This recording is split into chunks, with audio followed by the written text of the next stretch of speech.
இன்றைக்கி நம்ம சாட் ஐட்டம்ஸ்க்கெலாம் ஒரு க்ரீன் சட்னி எப்படி பண்ணுறதுன்னு பார்க்கலாம். அதுக்கு ஒரு மிக்ஸி ஜாரில் 3 க்ரீன் சில்லி நான் அதை க்ரஷ் பண்ணி சேர்த்துக்கிறேன். அது கூடவே 3லேருந்து 4 கார்லிக் அதையும் சேர்த்துக்கலாம். அது கூட அரை துண்டு இஞ்சி பொடிசாக கட் பண்ணி சேர்த்துருக்கேன். இது கூட 2 துண்டு வெங்காயம் போதும். இதோட 1 கப் அளவு கொத்தமல்லி இலை அதை நம்ம க்ரஷ் பண்ணி சேர்த்துக்கலாம். அது கூடவே அரை கப் அளவு புதினா அதையும் சேர்த்துட்டு இதை நல்லா நைஸாக அரைச்சி எடுத்துக்கலாம். இப்போது ஓரளவு எல்லாமே நைஸாக அரைச்சி எடுத்தாச்சு.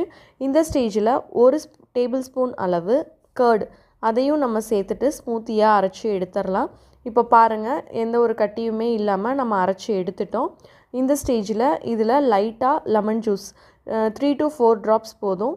அது கூடவே தேவையான அளவு உப்பு சேர்த்து மிக்ஸ் பண்ணி விட்டுறலாம்.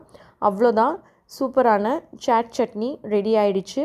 நீங்களும் பண்ணி பார்த்துட்டு எப்படி இருந்ததுன்னு கமெண்ட்